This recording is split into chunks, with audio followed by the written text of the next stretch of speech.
Kundalini. An Occult Experience by George Sidney Arundale. Chapter 11. Account of an Experience. Let this little book conclude with an account of an experience which from one point of view may appear utterly remote from Kundalini, yet in fact was the direct result of the stimulation of this mighty fire and of an apparent flowing on its surface back into the at present discoverable past. Indeed, does Kundalini break down barriers, not merely of consciousness in terms of matter but no less in terms of time. The ridges between present and past, and present and future, become transcended, at all events within limits, and the eternal becomes the real rather than the modes of time. The student who was experimenting and experiencing was more interested in the past than in either present or future, so where traveling was possible he tended to travel backwards rather than outwards or forwards. Hence the experience which follows.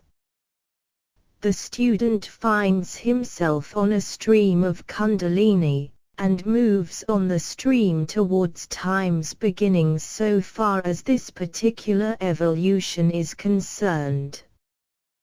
He moves back and back and back, until he finds himself strangely immersed in the majestic profundities of the opening of a new era of life.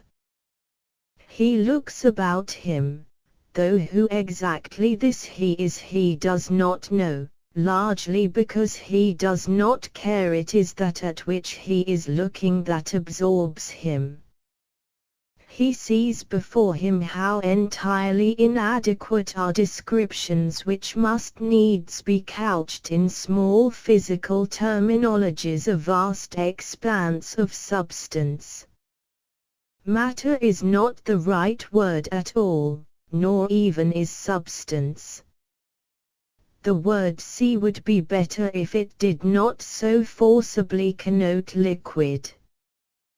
The sentence might well have read a vast expanse of fire, but there is inadequacy in this also. At any rate there is a vast expanse, the nature of which is that it is known and therefore has within it the potentiality of knowing. Whether this sentence is intelligible or not is, perhaps, doubtful. But the dominant characteristic of the expanse is the fact that it is being known all the time, and that in such knowledge lies the fact of its own potency to know. Being known, there is involved a knower. And the student immediately conceives the principle that at the dawn of an evolutionary unfoldment there are two elements, a known and a knower. There is an infinitude of known, and a knower who in himself sums up the apotheosis of the evolutionary process to which he belonged. He is a god and more than a god. He is a son. The student perceives that by very reason of the knower it might be postulated of the known that it consists of an infinitude of knowers in their becoming. The known comprises, therefore, innumerable knowers who do not know. Or, there are innumerable fires which do not glow. On this expanse the knower breathes the fire of his knowing. And so evolution begins. Innumerable fires begin to glow in the spirit of their fireness, for the unconscious has met its mate in the conscious. The known has met its mate in the knower. Sparks issue forth. sparks become microscopic flames. And there is added the fuel of kingdom after kingdom of nature, fed by the knower, who has known kingdoms and has brought them forth through the fire of Kundalini. The flames grow larger. More and more fuel experience. The flames burst into microscopic fires.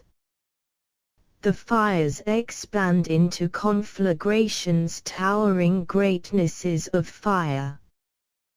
Kingdom after kingdom feeds sparks and flames and fires, until all human fuel is resolved into fire, as already has been the fuel of the mineral, vegetable and animal kingdoms before it.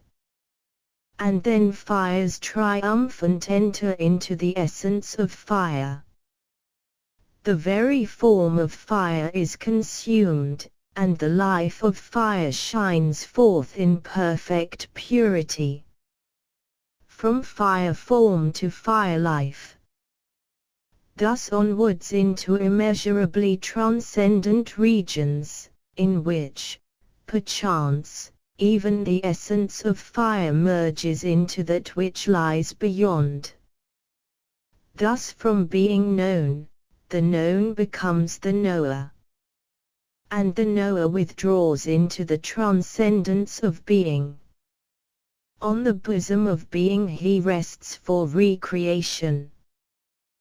There is a hush of the silence of eternity, in the silence the clarion call of a pure note of forthgoing, causing the silence to vibrate in the rhythm of its own perfection. The knower comes forth. And on the expanse of a known he breathes the fire of his knowing. Again begins an evolution. And all are knowers in the becoming. This audio file was created by Payoprita Basic. You can download it at payoprita.com.